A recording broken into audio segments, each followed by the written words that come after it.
Thanks, Nathan.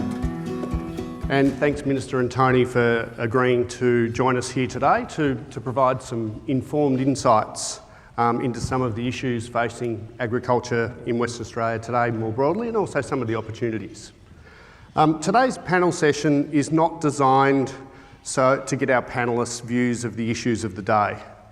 Instead, we want to lift our eyes, we want to get out of the weeds, and we want to address some of the issues that are important and not just urgent.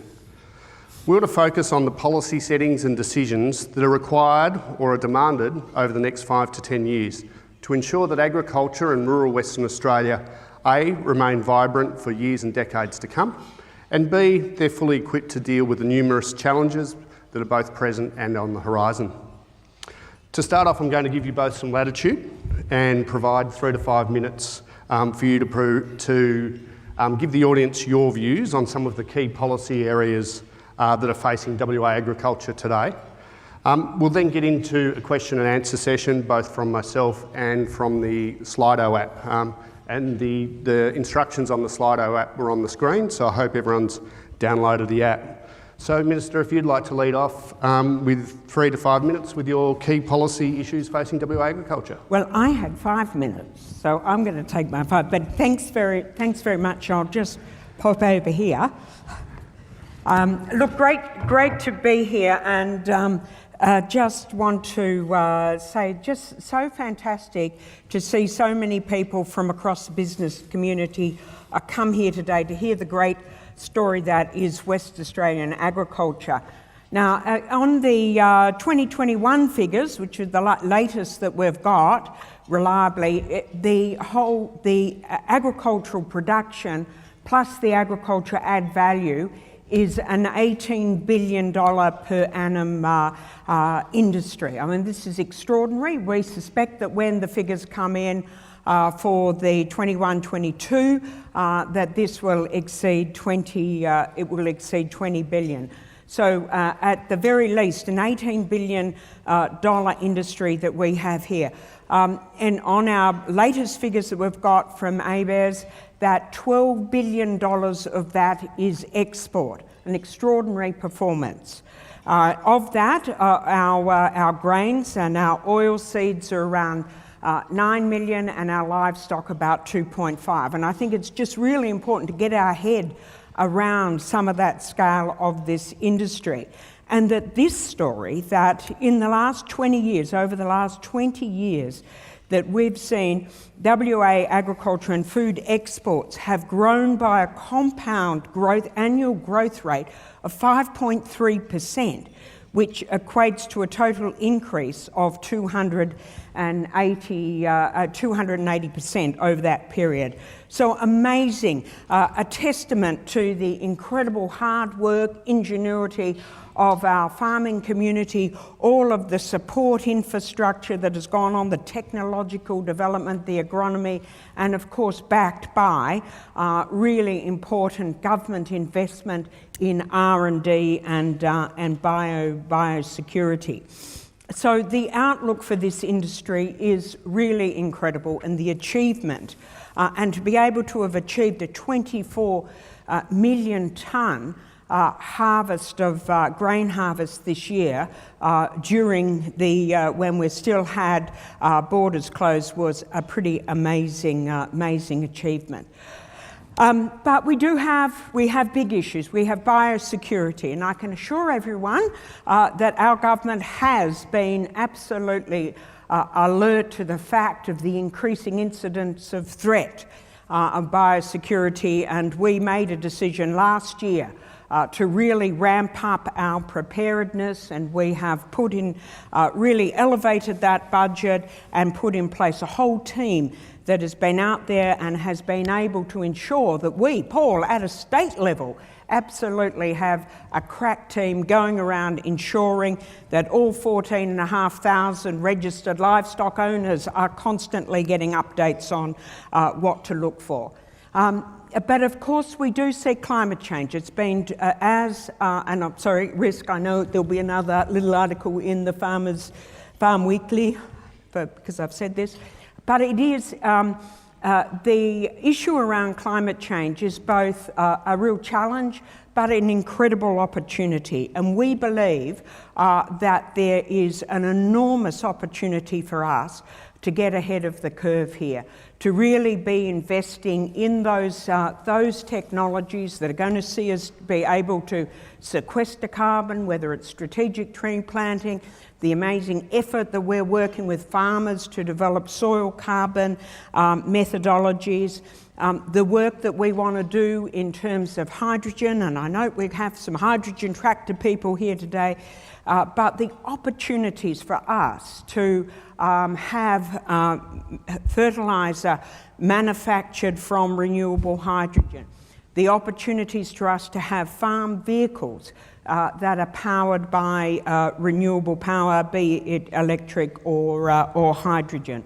So we're out there absolutely investing. We've developed a very constructive relationship with GRDC and MLA, has been talked about earlier today. We're investing big time in that R&D, really rebuilding that R&D capability. Because we want our farmers to be prepared. We know that financiers, that consumers are all demanding that we get ready for this big challenge of climate change, and we're wanting to be there with our farmers to do that. We also see enormous opportunity in agricultural processing. We've been investing tens of millions of dollars in increasing these opportunities for the processing of our agricultural produce. We process less than 20% of what we produce here. That is below the other states. We are beginning to see a bit of a change, but great opportunity for investment. And I guess that's what we're out here today to say to all of these business people from outside the ag sector who've come here today to hear about agriculture. This is an industry that rocks. It is really interesting and exciting. Get behind it. Thank you very much.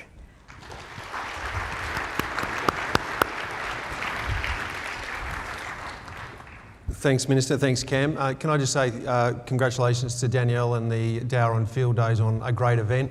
It's so good to be over here in WA, but so good to see a room full of agriculture people. So congratulations, and I look forward to getting up to Dowerin tomorrow. Nathan was right. We've got, at the National Farmers Federation, we've set aspiration for a $100 billion farm gate agriculture industry in this country by 2030. And it is so exciting and so pleasing to see the trajectory that the industry across the country, but off the back of 20 million tonne wheat crops over here, and a couple of good seasons, is that we've shifted the needle from around about $60 billion to 80 billion, over $80 billion.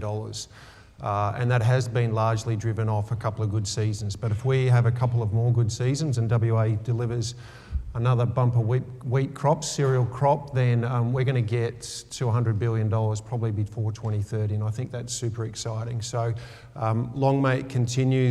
I know there's money in mud, and there's probably going to be a bit of mud up at Dowerin tomorrow, but long may it continue. That being said, there are a couple of real challenges, and the Minister touched on them, and Cam will probably touch on them, and I just want to mention three from a national perspective. And our approach is to work collaboratively with the state farming organisations, and I know John Hassell's in the room from WA Farmers, and just acknowledge John. It's really important that we have a united, collaborative, cooperative, consistent approach to all levels of government on these issues. That is the best way to get action, and that is the best way to work in partnership with government. The issues of labour are absolutely critical. We could fill that stadium, about a kilometre that way somewhere, 3 times. If it holds 50,000 people, we're about 150, 170,000 workers short across the food and fibre supply chain. So we're turning up to this Jobs Summit in Canberra on the 1st and the 2nd of September. And I love a jobs summit more than most people, but it has to deliver. It can't be a talk fest. It has to have short, medium, long-term deliverables. It has to be measured. There's been that many round tables ahead of this jobs summit, and we've taken part in all of them, and we've been really clear about what we need. We need more people coming into this country. We need faster visa processing. We need better skills development at the vocation level, and we need to make sure that students see agriculture as a viable career. We have to do something about the labour challenges facing this industry.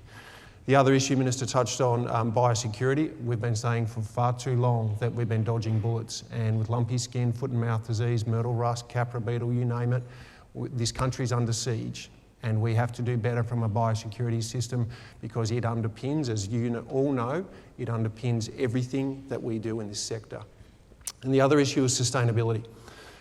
We've seen countries like Canada just recently announce that they are going to put in place regulations to reduce emissions, reduce chemical use, reduce fertiliser use.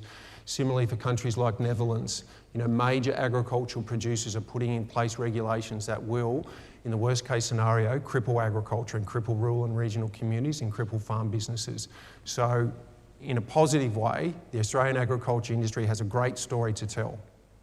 We have to keep telling that story, we have to keep getting the data, and we have to keep engaging with government so that we can continue to grow towards that $100 billion, and we can continue to support rural and regional communities and all the farm businesses through which they're based. So I'll leave it there. Thanks, Cam. Thanks, Tony. Okay, so just a reminder to everyone, I have got the Slido app here, so please post questions as Tony and the Minister provide their answers. If it stimulates a question that you'd like to see answered, now is your chance. Minister, if I can just start off with you. Ministers entering new ministries often have their 100-day plan. It's no secret you're retiring from politics in March 2025, which is 30 months away. What can we expect in the next 30 months in terms of regulatory and legislative change from an Alannah MacTiernan-led ministry? Well, I guess, my focus will be trying to continue to build up these core capabilities within government, to build our R&D, like we're making massive strides with our R&D, and the way that we've been able to now form a really constructive relationship with organisations like GRDC. We're putting money on the table, we're seeing that bringing more money into WA, us bringing our capabilities. So that continuing that work of developing the R&D is going to be really important. Doing the work with land restoration, just looking at exactly how we are going to manage this thing. And I know many people in the farming community understandably are concerned that they don't want to see good farmland just being taken out so gas producers can offset their emissions.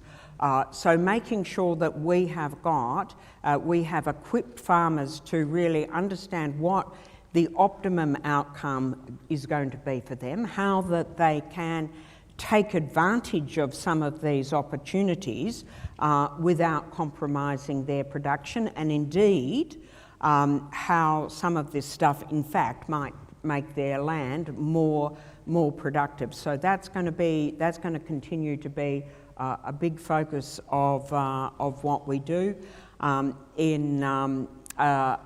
And I think it's very exciting. We're seeing more and more farmers wanting to come to the party and work out how they can move into this, deal with this new issue of climate change and their obligation to meet these climate emissions, to be able to account for their carbon footprint. That's what the customers are demanding, it's what the financiers are demanding, it's what Coles and Woolworths are increasingly going to demand. From a legislative point of view, we're doing a review of the Biosecurity Management Act. That's going to have a lot to do with these RBGs, which are quite contentious. We're very open to other solutions, and I think we've got our animal welfare legislation. Hopefully we'll have a draft of that for public consultation early next year. Okay, it sounds like a busy 30 months. You mentioned biosecurity, and I'll bring Tony in now.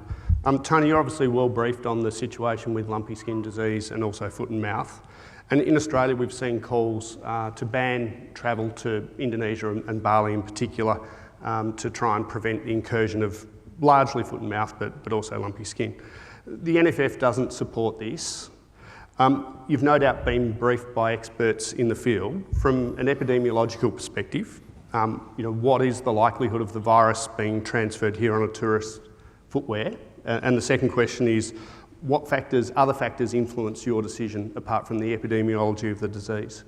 Yeah, thanks, Cam. So the Centre for Excellence for Biosecurity Risk Assessment has the current risk of foot and mouth disease coming into this country over the next 5 years at 11%.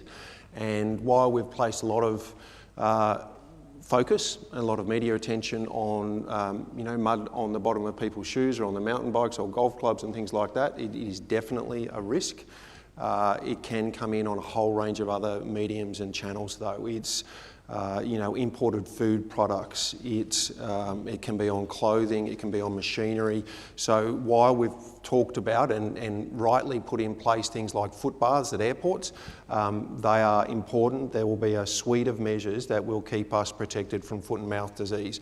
And we have to be vigilant, and have tried over the last few months to get the balance right between raising awareness and not, thinking that this country's thrown in the towel. We don't have it. We've kept it out for 150 years, even though countries like China and Vietnam and other, close neighbours have had it. So we're backing the system, but it does need to improve because it's never been in Bali, and we know how many people go to Bali in the middle of winter in Australia. So we've got to be more vigilant, and we've got to put more measures in place. Now, we haven't supported closing of the borders. We haven't said that it is not possible down the track, but we have seen, and we've kicked this around and had some robust conversations. We have seen, and everyone will have seen, the chaos and unintended consequences of shutting borders has occurred. Now, Indonesia is a key trading partner. It's up to us. Our view is, and again, this is the NFF view, that we should help Indonesia manage the disease up there, and that won't happen if we close the borders. So if we can manage it up there, it reduces the risk of it coming here, but it will be the measures up there, which are going well, will be one of a suite of measures. Okay. Yeah. And can I just add to that? I think the work the federal government did going up there early, getting the vaccination into Indonesia, helping them identify the disease. Like, as I understand, we haven't had a case in Bali since the 1st of August. So that working collaboratively with Indonesia really has been an incredible defence. And the federal government's responsible for that, and also for inbound passenger movements and mail. What about from a state perspective? Yep. Well, what's the department doing? Well, we've been contacted. We've got 14,500 registered livestock holders. They get weekly updates. We've been holding, and some of them in conjunction with groups like Farmers Federation, vets groups. We've been holding forums right across the state, from Broome down to Esperance, well-attended forums. That program is still going. Really intensive work's been done with private vets, distribution of test kits, and we actually subsidise the private vets that takes tests. So there's really, and as I said, I'm really pleased that we managed last year to get this extra money in the budget, because we have then had that capability to be able to respond very quickly. Just switching now, you've both mentioned natural resource management and carbon sequestration in your policy areas. Last Monday it was interesting in the Australian Financial Review, and if you just want to put up the slide now, there were 3 stories about carbon sequestration. They were all interesting in their own right, not just because you were quoted in the first one, Tony, but because they crystallise some of the issues that the agricultural industry is grappling with at the moment. There's certainly a growing trend of large corporates and carbon emitters sort of buying farmland to sequester carbon. The pressure looks like it's growing, and the impact is already being felt.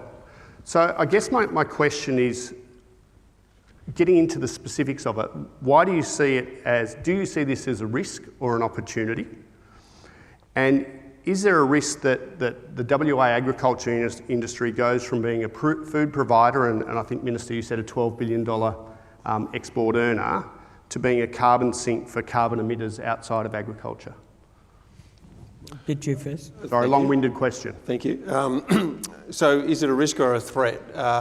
It's in its worst case scenario, I think it is a risk. If we start talking about which the Federal Environment Minister, when she released the State of the Environment report, made a reference to protecting, whatever that means, 30% of the land in this country, now whether that's national parks or protected areas or whatever it is, we start locking up land, that will lead to a whole range of unintended consequences, and is something that the farm sector will not put up with and will rally and advocate incredibly hard against. So in terms of carbon, there is opportunities. Now, we have to be realistic about the opportunities that are out there. It is not going to be a panacea, and agriculture in this country should not be seen as the carbon sink for the rest of the country or the globe. That is not going to work, but there are opportunities in the right places, if done well, to sequester carbon, plant trees, revegetate, because if we think about it in a productivity sense, it can have improved productivity benefits for the right scenario. So it's definitely an opportunity. Worst case scenario, we're talking about just locking up land and planting trees, which is way too simplistic, but that's where the risk comes in.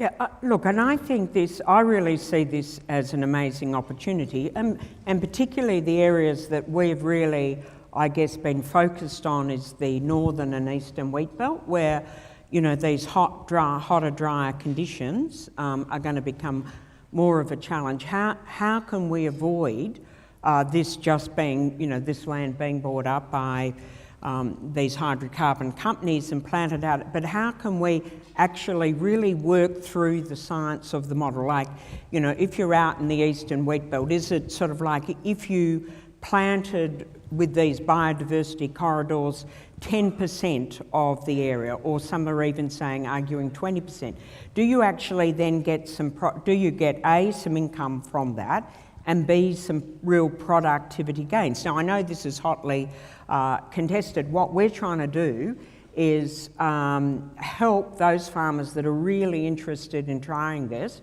by giving them financial assistance to have a go at working out how you can take the advantage of that, and at the same time really trying to increase the productivity of your farm. And what we're seeing, what I think is interesting, is that farmers are looking at doing this from 2 points of view. One is offsetting their own emissions, because there's lucrative carbon neutral markets that they might be wanting to go for, so you can actually offset some of your own emissions, or you can sell some to whoever in that carbon market. And we're seeing a lot of farmers now thinking, well, I'm going to save half for myself, and I'm going to sell half. It's a commercial decision. And just on that, I mean, is this a policy area where government should stay out of it? It's a commercial decision, as you just said, or do you have to intervene because it can potentially lead to the demise of a rural community if more and more productive farmland gets taken away for trees? Well, we like to think that would actually add. So what we're trying to do is not regulate. We're trying to say any farmers that are interested in exploring these options, here we've got some money to help you do your land management study, so you get some financial assistance to do your land management study. If you then want to go down the next path to carbon credits, we'll buy your carbon credits up front to give you the money to do it. So what we're out there, I guess, offering a pathway for those people that want to explore it. Cam, I definitely think there's a role for government in there to actually make sure that the market is secure and sustainable and robust. I liken it to sort of a roadside stall at the moment in terms of carbon emissions and things, it's got to be a bit more regulated than that, because there's not enough confidence, there's not enough awareness amongst farmers of actually how they actually do this, and confidence in the brokers and that sort of thing. So there definitely needs to be a role for incentives to be provided by government to actually, you know, help facilitate that. But we also need a little bit of structure around the market, not to over-engineer it or smother it, but just to make sure that there's complete confidence in that. If I can characterise the themes coming through Slido, certainly the biggest issue is supply chain and labour supply. So one of them that is here is what is being done to address the critical labour shortages being experienced by the sector currently? Right, okay. Well, obviously now that the borders are open up, we are seeing obviously lots of more overseas labour coming, and I understand from many farmers that you are now recruiting for their harvesting season, that they're able to get some of those people back. But there's no doubt we've got right across the economy, right across the country, we've got these labour shortages. We're going to the federal government, we're going to the summit saying, well, look, we do think that at least for some years we need to have a few more categories, because we can only, in terms from a WA point of view, we can nominate the categories from the federal list that come into WA, but we're saying we do want some what might be considered semi-skilled, like header operators. Now I know they're probably highly skilled, but they are considered semi-skilled truck drivers, those sort of things being considered for some time to be added to the list, so we can add them to the WA list. At a local level, we've been really heavily sponsoring bringing in a lot of those Pacific Island workers, and you wouldn't want to, they've worked in horticulture. They also have been the mainstay of our abattoirs during this period, right up and down the state. And we're continuing our subsidies for city folk and for backpackers to go out into the bush to work, $40 a night, no questions asked whether or not you're going to spend it, plus travel allowance. So we've got some small range stuff, some bigger stuff. We're working with the Commonwealth to say, can we open up some categories, at least for the next couple of years. Tony, have you developed your wish list yet for the Job Summit? Yes, we have, and I think we're releasing it today. If the question was what's being done in this space, the simple answer is not enough. It's as simple as that. And it goes across all levels of government, it goes across the Commonwealth level around immigration and visa processing, simple things like addressing, providing resources. And I know there's a jobs crisis and it's hard to get people. We've actually got to get better at processing visas. It takes way too long and it's way too complex for the average farmer to actually get their head around. So simple things like that. We've got to get at the local or state government level, we've got to get housing. I mean, if these people come into the country, there's nowhere for them to live. So, they've actually got it's a long-term thing as well. It can't just be medium term. So it is not enough, and, it's frustrating and it's outrageous that we're still talking about it. The farm industry has been talking about this for a decade or more, and it's been exacerbated, I know, by COVID, but it is not good enough what the governments have been doing, because rural and regional communities are suffering, and we see huge opportunities in agriculture, and we're just coming to a cliff and we just fall off because we haven't got the workers. Okay. Excellent. So last question, and it is probably related to a degree. We're seeing a push in many industries to improve their gender and cultural diversity. The ag sector is interesting in that certainly at the farming level there seems to be reasonable gender diversity at a farming operating level, and I'm sitting here quizzing a female agriculture minister and a CEO of the National Farmers Federation whose president is a woman.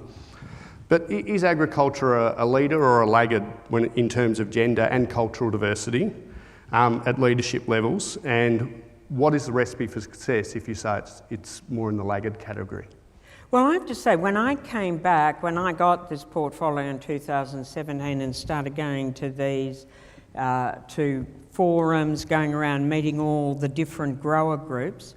I must say, after sort of like I'd been absent from state politics for about 8 years, I was absolutely stunned by the number of women that were involved. Like to me, it had seemed like there'd been this marked thing that had happened, that there were all these women that were, you know, absolutely holding their own in all of these forums we went to. It was really remarkable. And I think one of the, you know, we've gone well beyond, women have always been absolutely integral in farming operations, you know, particularly when we've got so many family-based farms.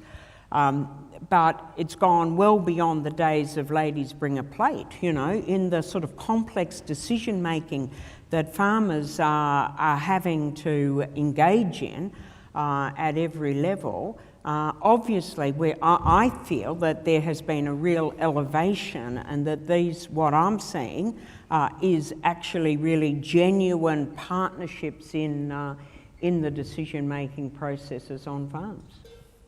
Tony, have you got anything to add? Just to say that I think we've got some more work to do. I think, you know, it's definitely changing, but I think we've got to do more to attract more diversity to the industry. And I think, you know, industry's got a real role to play there to demonstrate what great roles, great careers and opportunities there are in the sector. I mean, we run a program, Diversity in Agriculture, that has got some great support, and we're really enthused with the level of support from the corporate sector that are getting behind that. So little things like that, we've got to do more of those, I would say, Cam. Excellent, thank you. Ladies and gentlemen, that concludes this first panel session. Unfortunately, it's all we've got time for, and apologies for those who submitted questions through the Slido app that we just couldn't get to for time constraints. I think we could sit here all afternoon, but there is another panel session going. So could you please join me in thanking Agriculture Minister Alannah MacTiernan and CEO Tony Mahar for NFF.